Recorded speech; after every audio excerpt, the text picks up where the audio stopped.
Pada saat ini, kita baru saja selesai pada masa pandemi, di mana semua orang bekerja dari rumah. Sedangkan banyak sekali perusahaan atau toko-toko yang tutup pada masa pandemi ini, mengakibatkan peningkatannya pengangguran di Indonesia.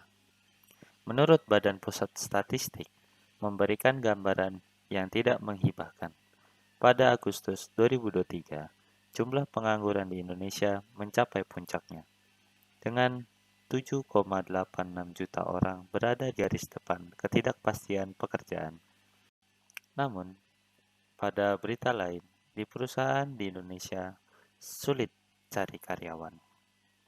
Menurut Alex Denny, Deputi Bidang Sumber Daya Manusia, Kementerian BUMN, menyatakan bahwa dilema yang kita miliki, talent mulai shortage, perusahaan kesulitan cari orang. Jadi lucu. Orangnya banyak, tapi masih ada yang nganggur. Tapi di sisi lain nyari orang mulai susah. Kenapa? Karena tetangganya ternyata lebih kuat.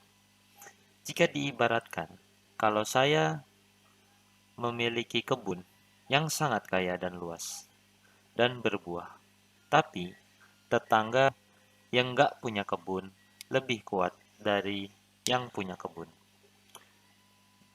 Besar kemungkinan tetangga masuk ke kebun kita dan di bawahnya ke negaranya. Atau kita nikmati bersama-sama tapi dia lebih banyak. Hal ini menyatakan bahwa SDM di Indonesia itu sangatlah kurang dan mencari karyawan itu sangatlah susah.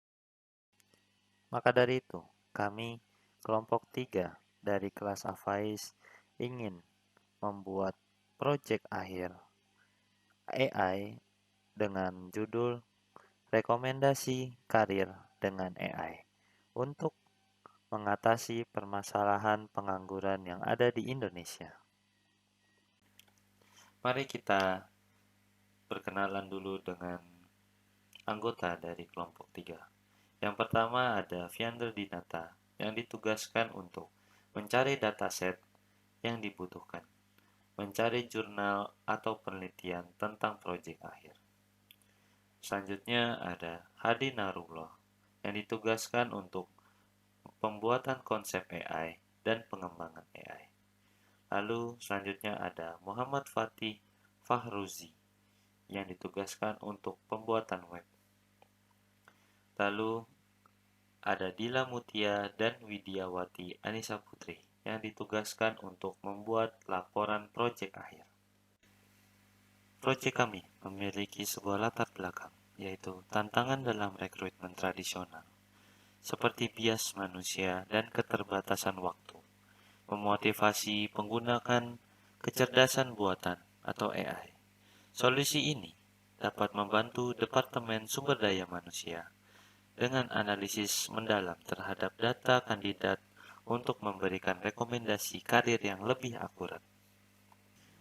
Tidak perlu menunggu waktu berlama-lama. Mari kita lihat hasil penelitian proyek akhir dari kelompok 3. Metode yang kami gunakan dalam proyek akhir ini yaitu menggunakan metode algoritma AI dengan machine learning. Itu adalah merupakan metode pengembangan sistem yang memungkinkan komputer untuk belajar dari data tanpa perlu pemrograman eksplisit. Cara kerja dari proyek AI kami adalah user harus memberikan sebuah input berupa CV. Pada nantinya, AI akan memproses CV tersebut dan mencocokkan karir apa yang cocok untuk user. Untuk outputnya, user akan menerima informasi tentang profesi yang cocok, beserta dengan nama perusahaan, tempat perusahaan, bahkan hingga gaji yang akan diterima.